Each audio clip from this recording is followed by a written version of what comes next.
ప్రత్యేకమైన వందనాలు తెలియజేస్తా ఉన్నాం. మరి బాను నేను దాదాపు 16 సంవత్సరాలు ఇప్పుడు ట్రావెలింగ్ చేసి మరి దేవుని కృపలో మరి అక్కడికి ప్రత్యేకమైన వందనాలు. వారి బ్రదర్స్ అంత కలపాలి వారంటే చెప్పలేము. దేవుని స్తోత్రం. వారు ప్రేయర్ గాంచిన వారు ఎక్కడున్నా కానీ మరి కలపాలి వారు మీటింగ్ పెట్టారు మొన్నసారి ఇక్కడ గన్నవరంలో. నేను మరి అయ్యగారు తెలిసిందో లేదు కానీ మంచి విందు ఏర్పాటు చేశారు. అందరూ కూడా కలపాల వారు ఎక్కడున్నా కానీ కలుసుకోవాలని చెప్పేసి. ఏమండి అందరూ కూడా కలపాల వారు అంటే అందరితో కలిసిపోతారు. దేవుని స్తోత్రం. వారి కలగలుపు ఎక్కువ అనమాట. మంచిది పిల్లరా, ఈ సంబంధించిన దేవాతి దేవునికి మరి అనుకోకుండా ఇక్కడ రావటం జరిగింది. మరి అక్కకి వారి కుటుంబానికి భాను బ్రదర్స్కి ప్రత్యేకమైన వందనాలు తెలియజేస్తా ఉన్నాం. సిస్టర్ గారికి వందనాలు తెలియజేస్తా ఉన్నాం. మంచిది పిల్లారా, నీతిమంతుని జ్ఞాపకం చేసుకొనుట ఆశీర్వాదకరం. ఎవరు నీతిమంతులు? ఏమండి కొంతమంది అందరూ పాపం చేసి ఏమండి దేవుడానికి పాపం చేసి దేవుడు అనుగ్రహించు మహిమను పొందలేదు. అరే మరి అందరు పాపం చేస్తే మరి నీతిమంతులు జాబితాలు ఎవరుంటారు? ఏమండి యేసయ్య రక్తములో కడగబడిన వారందరూ కూడా నీతిమంతులు. దేవునికి స్తోత్రం. హల్లెలూయా. ఈ భూలోకములో దైవ సేవకులు దేవుని వాక్యాన్ని చెబుతా ఉన్నప్పుడు మనం శ్రద్ధగా విని మన బ్రతుకును మార్చుకుని ఏమండి పశ్చాత్తాప పొంది మరి మారు మనసు పొంది తండ్రి కుమార పరిశుద్ధాత్మ నామములో బాప్తిస్సు పొంది నీవు నీ రక్షణ జీవితాన్ని నువ్వు కాపాడుకుని యథార్థ జీవితాన్ని పరిశుద్ధ పవిత్రత జీవితాన్ని దేవుడు పిలుచుకున్నంత వరకు కూడా నీ విశ్వాస జీవితాన్ని కాపాడుకోవాలి. దేవునికి స్తోత్రం. యేసయ్య రక్తంలో కడగబడిన వారందరూ కూడా నీతిమంతులు. ఆ రక్షణ వస్త్రాన్ని ఆ నీతి వస్త్రాన్ని మనము దేవుడు పిలుచుకున్నంత వరకు కూడా కాపాడుకునే వారుగా మనము ఉండాలి. దేవుని బిడ్డలారా, ఏమంటే నీతిమంతుని జ్ఞాపకం చేసుకుంటా ఆశీర్వాదకరం. కాబట్టి మరి గాంధీ గారి మరి ఎంతో మంచి, నేను చదివేటప్పుడు ఇక్కడ దాదాపు ఒకసారి పడుకుంటాం స్టేజ్ వేయటం కూడా జరిగేది. ఏమండి అప్పుడు సన్నగా ఉండేవాడు, కొంచెం ఇప్పుడు లాగయ్యామా? ప్రియాదేవి బిడ్డలారా, మరి అక్క ఎంతగానో ప్రేమిస్తూ ఉండేది. మరి ఇక్కడే ఉండి ఒక్కొక్కసారి ఇక్కడే స్టే చేసి మరి కాలేజీకి వెళ్ళటం జరిగేది. ఏదే నిమిత్తమే ప్రియాదేవి బిడ్డలారా, మరి వారు ప్రభు పిలుచుకున్నారు. దాదాపు ఇది 5వ సంవత్సరమా, ఎన్నో సంవత్సరం? 3 పూర్తయి 4వ సంవత్సరం. మరి తండ్రిని జ్ఞాపకం చేసుకుంటా వారు ఎంతగానో బిడ్డలు ఆశీర్వాదకరం. అందుకని నీ తల్లిని నీ తండ్రిని సన్మానించుము, అప్పుడు నువ్వు దీర్ఘాయుష్మంతుడు అవుతావని దేవుని వాక్యం స్పష్టంగా తెలియజేస్తుంది. కాబట్టి నీతిమంతులు ఎవరంటే యేసయ్య రక్తంలో కడగబడిన వారందరూ కూడా నీతిమంతులు. ప్రియారా, ఈ యొక్క ఆదరణ కూడికలో 3 విషయాలు మనం జ్ఞాపకం చేసుకుందాం. మరి దైవసేవకులు చెప్పారు, ఏమండి మరణం అనేది అందరికి వస్తుంది. నెంబర్ 1 మరణము. అందరు చెప్పండి, మరణము. ధనికుడైనా దరిద్రుడైనా బలవంతుడైనా ఏటగాడైనా పాటగాడైనా ఏమండి మరి ఎకరాల పొలాలు ఉన్నా ఏసీ కారులో తిరుగుతున్నా పూరు గుడిసెలో ఉన్నా కానీ మరణం అనేది అందరికి వస్తుంది. ఏమండి ఎంత దైవ సేవకులు ఏమండి ఎంత భక్తి పరులైనా సరే మరణం అనేది వస్తుంది. అందుకనే కీర్తనగాడు అంటా ఉన్నారు, ఆ మరణం ఎలా ఉండాలంట? యెహోవా భక్తుల మరణము ఆయన దృష్టికి విలువ కలిగినదై ఉండాలి. ఈ భూలోకంలో మానవుని జీవితంలో ఎప్పుడు విలువ వస్తుందంటే ఎకరాలు సంపాదించినప్పుడు కాదు విలువ వచ్చేది. ఏమండి ఏసీ కారులో దిగేటప్పుడు కాదు విలువ వచ్చేది. యేసయ్య రక్తములో నువ్వు కడగబడాలి. యేసయ్య నీ హృదయంలో చేర్చుకోవాలి. ఏమండి ప్రియాదేవి బిడ్డలారా, ప్రపంచాన్ని జయించిన అలెగ్జాండర్ చక్రవర్తి, ప్రపంచాన్ని పరిపాలించిన అధికారులే ఈ భూలోకాన్ని విడిచిపెట్టి వెళ్ళిపోయారు. కాబట్టి మరణం అనేది అందరికి వస్తుంది. ఆ మరణం ఎలా ఉండాలంటే యెహోవా భక్తుల మరణము. ఈ భూలోకంలో మనము ఆయన ఆరాధించడానికి, ఆయన స్తుతించడానికి, ఆయన గణపరచడానికి, ఆయన కొనియాడడానికి దేవుడు మనం ఆయన పోలికలు చొప్పున ఈ భూలోకంలో మనం నిర్మింపజేసుకున్నారు. మనం ఎవరు సొత్తు అంట? ఏమండి కొంతమంది మనవలు నా సొత్తు, నా బంగారం సొత్తు. ఎవరి సొత్తు? నువ్వు నీ మనవడైనా మనవరాలని ఎవరి సొత్తు? దేవుని సొత్తు. దేవునికి స్తోత్రం. ఆయన విలువైన రక్తాన్ని ఇచ్చి నిన్ను నన్ను కొనియనాడు. ప్రియాదేవి బిడ్డలారా, కాబట్టి నీ మరణం ఎలా ఉండాలి? ఈ భూలోకంలో ఏమండి కొద్ది కాలమే మానవుడు జీవించేది. ఈ లోకంలో మనం యాత్రికులం. ఈ యాత్ర ఎప్పుడు ఎలా ముగిసిపోద్దో తెలియదు. ప్రయాణం ఎప్పుడు ముగిసిపోద్దో, డ్రైవింగ్ చేసేటప్పుడు ముగిసిపోద్దు, ఉద్యోగంలో ముగిసిపోద్దు, ఏమంటే ఏదైనా పని చేసేటప్పుడు ముగిసిపోద్దు, లేకపోతే భోజనం చేసేటప్పుడు అప్పుడే మాట్లాడాడమ్మా 4 ఇడ్లీ పెట్టింది కాళ్ళు, ఈలోపు 3 గంటల పడుకుందాం అన్నాడు, లేకలేదు. దేవుని స్తోత్రం. ఏమండి ఎలా ముగిసిపోద్దు అనేది తెలీదు ప్రియాదేని బిడ్డలారా. అందుకే ప్రసంగికర్త అంటున్నాడు కదా, తమ దినములంతా నీడవలే గడుపుకుంటున్నారంటండి, వ్యర్థం చేసుకుంటున్నారంట మానవుడు. 2025 సంవత్సరం అంతయు దేవుని తన రెక్కల కింద మనల్ని, మన కుటుంబాలందరూ కూడా రెక్కల కింద భద్రపరిచి కాచిపున్నాడు. ఈ 2026 సంవత్సరంలో ఈ రోజు జనవరి మాసం 26వ తారీఖున ఈ రోజు గణతంత్ర దినోత్సవం ప్రియాదేని బిడ్డలారా.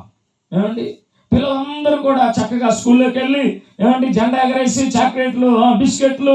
ఇది వరకు చిన్నప్పుడు అండి ఈ ఆగస్టు 15 కానీ గణతంత్ర దినోత్సవం కానీ ఒక టికెట్ మీద 2 సినిమాలు వేసేవాడు. అవునా కదండి? ప్రియాదేని బిడ్డలారా, నాకు తెలిసి మేము కూడా వెళ్ళాం చిన్నప్పుడు అంతా. అప్పుడు ప్రియాదేని బిడ్డలారా, ఈ పిల్లలు అందరూ ఎక్కువగా సెలవు పిల్లలు అవుతారని చెప్పేసి, కాబట్టి మనం జ్ఞాపకం చేసుకున్నట్లయితే ఇది ప్రాముఖ్యమైన రోజు. ఏమండి గణతంత్ర దినోత్సవం, స్వతంత్ర యోధులు ఎంతో మంది రావటానికి తమ ప్రాణాలు అర్పించిన రోజు. ఈ రోజు మంచి రోజు, దేవునికి స్తోత్రం. అందుకనే యెహోవా భక్తుల మరణం ఆయన దృష్టికి విలువైన మరణాన్ని మనము ఏమండి ఈ భూలోకంలో మరణించాలంటే మనం యేసయ్యను సొంత రక్షకులుగా అంగీకరించే వ్యక్తులుగా మనము, మరణం అనేది అందరికీ వస్తుంది ప్రియాదేని బిడ్డలారా.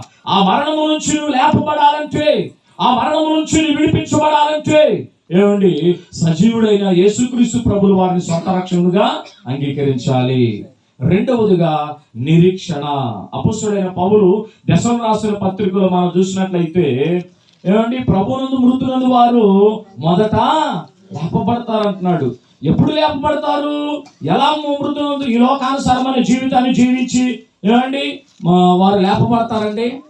ఏమండి లేపబడరు ప్రియాదేని బిడ్డలారా. ప్రభువునందు మృతులందు వారు మొదట లేపబడతారు. యేసుక్రీస్తు ప్రభువు వారు ఆయన మధ్యాకాశానికి రాబోతూ ఉన్నాడు.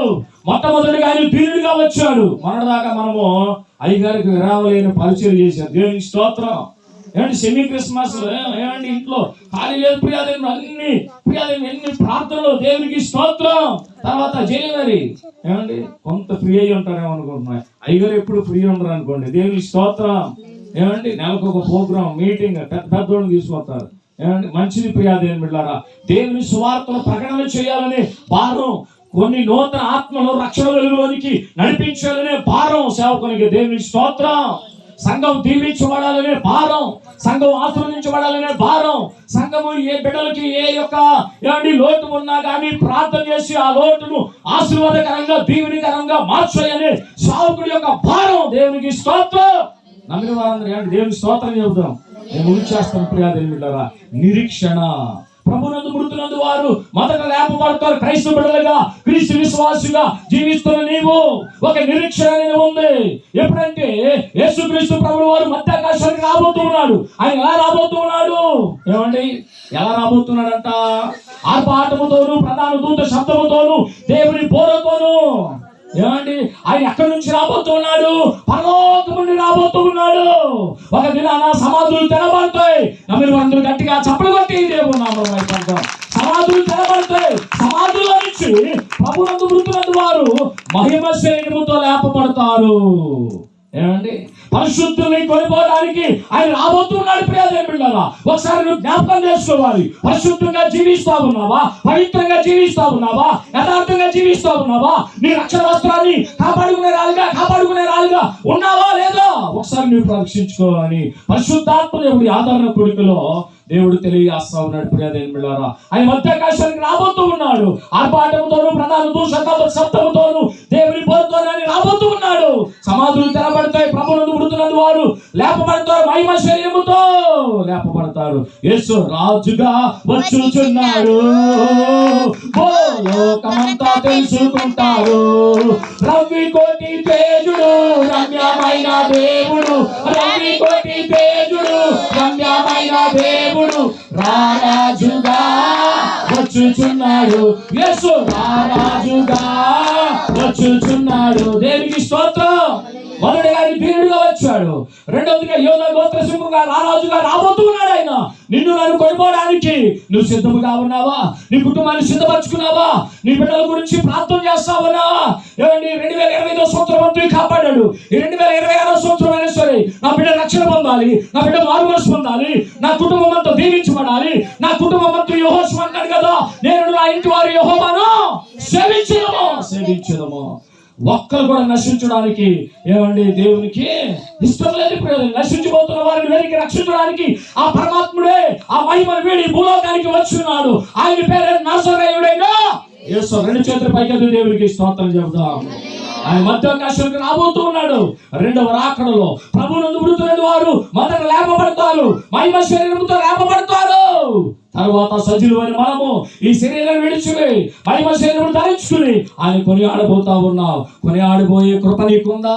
ఉండాలనుకుంటే ఈ ఆత్మీయకాల సమయంలో మారు మనసు లేకపోతే నువ్వు తీర్మానం చేసుకో, వడబడిక చేసుకో. ప్రభా, ఈ సంవత్సరం నేను మారు మనసు పొందాలనుకుంటున్నానయ్యా, ఈ సంవత్సరం నేను బాప్తిసం తీసుకోవాలనుకుంటున్నానయ్యా, ఈ సంవత్సరం నీ బిడ్డగా నేను ఉండాలనుకుంటున్నానయ్యా.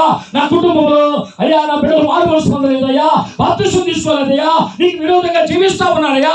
ఒకసారి జ్ఞాపకం చేసుకో ప్రభా. వారితో నువ్వు మాట్లాడయ్యా, దర్శనం ద్వారా కళ ద్వారా అయ్యా నీవు మాట్లాడయ్యా. వారు మార్పు చెందాలి ప్రభా, మార్పు చెందాలి ప్రభా. నీ బిడ్డలుగా నీ కుమార్తెలుగా జీవించాలయ్యా అని నువ్వు ప్రార్థన చేస్తావున్నావు. నా ప్రియమైన చెల్లి, నా ప్రియమైన కుమార్తె, ఆయన ఇప్పుడే వచ్చాడు అనుకోండి, ఎవరు ఎత్తబడతారు? నీ కుటుంబం అంతా ఎత్తబడుతుందా? ఒకసారి నువ్వు జ్ఞాపకం చేసుకో. ఆయన ఎప్పుడు వస్తాడు, ఎలా వస్తాడు ఎవరికే తెలియదు, తండ్రికి తప్ప ఎవరికే. యేసుక్రీస్తు ప్రభువు వారు కూడా తెలియదని లేఖనము స్పష్టంగా తెలియజేస్తా. తండ్రికి తప్ప ఎవరికి తెలియదు. ప్రియాదేవి బిడ్డలారా, ఏమండి మధ్యాకాశానికి పరిశుద్ధులందరూ కూడా ఎత్తబడతారు. ప్రియాదేవి బిడ్డలారా, సిద్ధపడిన వారందరూ కూడా ఎత్తబడతారు. అక్కడ 7 ఏళ్ల విందు జరగబోతుంది, 7 ఏళ్ల మహోత్సవం జరగబోతుంది. విడబడిన వారికి 7 ఏళ్ల మహాశ్రమ. ఏమండి ఒక మిడత పుడితే తేలు పుట్టినట్టు 6 నెలలు బాధపడవలసి వస్తుంది. నా ప్రియమైన చెల్లి, నా ప్రియమైన తమ్ముడు, ఇదిగో క్రైస్తవులుగా జీవిస్తున్న నీవు, క్రీస్తు బిడ్డగా ఉంటున్న నీవు ఒక నిరీక్షణ ఉందా? నేను చనిపోతే, ఇదిగో నేను సమాధి చేయబడితే ఆయన మధ్యాకాశానికి వచ్చినప్పుడు నేను లేపబడతాననే నిరీక్షణ నీలో ఉందా? మహిమ శరీరం దాల్చుకుని నేను లేపబడతాననే నిరీక్షణ ఉందా? ఆ పెళ్లి విందులో, ఆ మహా విందులో, ఆ పరిశుద్ధులతో నేను కూడా ఉంటాను. దేవుని స్తుతిస్తాను, దేవుని కనపరుస్తాను, దేవుని మహిమపరుస్తాను. నా ప్రియమైన చెల్లి, నా ప్రియమైన తమ్ముడు, ఈ రాత్రి కాల సమయమందు పరిశుద్ధాత్ముడు నిన్ను నన్ను మనందరూ కూడా తన వాక్కు ద్వారా హెచ్చరిస్తా ఉన్నాడు. నిరీక్షణ ఉందా? నిరీక్షణ ఉందా? అట్లా నిరీక్షణ ఈ యొక్క 2026 సంవత్సరంలో నువ్వు ఒక తీర్మానం చేసుకో. నీ బిడ్డల గురించి ప్రార్థన చేయి. నీకు ఎవరైతే రక్షణ లేరో వారందరూ కూడా రక్షణ పొందాలని పరిశుద్ధాత్మ దేవుడు తన వాక్కు ద్వారా మనతో హెచ్చరిస్తా ఉన్నాడు. నెంబర్ 3, నివాసము. కొరింథీయులకు రాసిన పత్రిక ఇక్కడ చాలా ముఖ్యమైన విషయం. ప్రియాదేవి బిడ్డలారా, 5వ అధ్యాయము 1వ వచనం మనం చూసినట్లయితే ఇక్కడ స్పష్టంగా తెలియజేస్తా ఉన్నాడు. ప్రియాదేవి బిడ్డలారా, ఈ చదువుదాం. 5వ అధ్యాయము కొరింథీయులకు రాసిన పత్రిక, 2వ కొరింథీయులకు రాసిన పత్రిక 5వ అధ్యాయము మనం చూసినట్లయితే పరిశుద్ధాత్మ దేవుడు ఇచ్చి మాట మనతో హెచ్చరిస్తా ఉన్నాడు. భూమి మీద మన గుడారమైన నివాసము శిథిలమైపోవును, చేతి పని కాక దేవుని చేత కట్టబడినది నిత్యమైనదైన నివాసము పరలోకమందు దేవునికి స్తోత్రం. హల్లెలూయా. మా అబ్బాయి అండి మంచి ఉద్యోగం చేస్తున్నాడండి. మొన్నే ప్లాట్ కొన్నాడండి. మొన్న రీసెంట్గా ఏమండి ఒక 30 లక్షలు పెట్టి ఇల్లు కొన్నాడండి. దేవునికి స్తోత్రం. ఇల్లు కట్టాడు, 30 లక్షలు అయిపోయింది. ఏమండి మంచి చక్కగా వెళ్ళని సెటిల్ అయ్యాడండి. దేవునికి స్తోత్రం. ఏమండి మానవుడు నివసించడానికి ఏమండి గృహం అనేది కావాలి. ఏమండి అలాగే వస్త్రం కావాలి, ఆహారం కావాలి. ప్రియాదేవి బిడ్డలారా, ఇది ప్రాముఖ్యమైనవి మానవుడు నివసించడానికి. అయితే ఇక్కడ అంటా ఉన్నాడు, భూమి మీద ఇదిగో దేవుని మానవుని చేత నిర్మించబడిన ఈ గుడారము ఏమండి శిథిలమైపోతుంది ఒక దినాన. నువ్వు ఎంత లక్షలు పెట్టి కట్టినా కానీ ఏమండి దేవుని రాకడ నువ్వు వెళ్ళిపోవాల్సిందే ఒక దినాన. నీ పిల్లలు నీ మనవడు మునమాడలు ఏమండి దేవుని రాకడ ఆలస్యమైతే వారు అనుభవించవచ్చేమో నీ ఆస్తి, కానీ నీ ఆస్తి పరలోక రాజ్యము చేర్చబడలేదు. నీ ఆస్తి ఏమండి ఆ నిత్య రాజ్యములో చేర్చబడలేదు. ప్రియమైన బిడ్డలారా, ఇక్కడ అంటా ఉన్నాడు, మానవుని చేత నిర్మించబడిన గుడారము శిథిలమైపోతుంది. దేవుని చేత కట్టబడిన గుడారము అదే నిత్య నివాసం, అదే పరలోక రాజ్యము. రెండు చేతుల పైకెత్తి దేవునికి స్తోత్రం చెబుదాం. అప్పుడు యేసుక్రీస్తు ప్రభువు అంటున్నారు తన శిష్యులతో, అయ్యా ఇదిగో నేను మీ కొరకు ఒక స్థలాన్ని సిద్ధపరచడానికి వెళ్తా ఉన్నాను. నేను వెళ్ళకపోతే మీకు స్థలము సిద్ధపరచడానికి లేదు. మనకు ఒక ప్లేస్ అక్కడ దేవుడు సిద్ధపరిచాడు. ఆ స్థలము నిత్యమైనది, అది పరలోక రాజ్యము. ప్రియమైన బిడ్డలారా, అక్కడ ఏడుపులుండో ఏమండి వేదనలు డాక్టర్ కట్టవసరం. ఏమండి ఆదివారం కూడా వదలట్లేదండి. నేను కూడా కట్టాలి 4200. ఏమండి అమ్మగారు అంటది, ఏమండి వస్తుంది ఏంటిది డ్వాక్రా. దేవునికి స్తోత్రం. ఈసారి దండం పెట్టి నీ డ్వాక్రా వద్దు ఏమవుద్దమ్మా. నేను అంటే ఏమండి నెల ఎక్కడ తీసుకొస్తాను సేవకులకు. దేవునికి స్తోత్రం. ఏమండి ప్రియా దేవుళ్ళ మనం జ్ఞాపకం చేసుకున్నట్లయితే ఏమంటే నా యొక్క విజన్ ఏంటంటే ఉన్న దాంట్లోనే మనము తృప్తి పొందాలి. ప్రియా దేవుళ్ళారా, లేని దానికోసం మనం ప్రాకులాడని ఏం ప్రయోజనమో లేదు. అప్పు అంటే నాకు చాలా భయం. దేవునికి స్తోత్రం. కొంతమంది అప్పు చేసి పప్పు కూడా తింటారు. దేవునికి స్తోత్రం. వాళ్ళ దేశం ఎందుకంటే వాళ్ళు కట్టుకోవడానికి సోర్స్ ఉంటాయి కాబట్టి. దేవునికి స్తోత్రం. హల్లెలూయా. కాబట్టి ప్రియమైన బిడ్డలారా, మనం జ్ఞాపకం చేసుకున్నట్లయితే నిత్యమైన నివాసము పరలోక రాజ్యములో దేవుడు స్థిరపరిచాడు, ఒక స్థలాన్ని సిద్ధపరిచాడు. ప్రియమైన బిడ్డలారా, ఇవన్నీ కూడా అందుకంటాడు భూమి గతించిపోవును ఒక దినాన. ఏమండి సూర్య చంద్రుల నక్షత్రాలు అన్నీ కూడా ఏమండి గతించిపోతాయి. దేవుని చేత నిర్మించబడిన నిత్యమైన నివాసము పరలోక రాజ్యాన్ని దేవుడు స్థిరపరిచాడు, మనకి సిద్ధపరిచాడు. ఆ పరలోక రాజ్యము నిత్య రాజ్యములు వెళ్ళబడాలంటే ఏమండి నువ్వు వెళ్ళాలంటే యేసయ్యను ఏమండి నీ సొంత రక్షణ అంగీకరించాలి. దైవ సాకులు పని పాట లేకుండా మీటింగ్లు పెడతా ఉంటారు. ఏమండి అనుకుంటున్నారేమో ఒక ఆత్మను నశించడానికి ఇష్టం లేదు. ఆయన భారం పెట్టాడు, దేవుడు పిలిచాడు.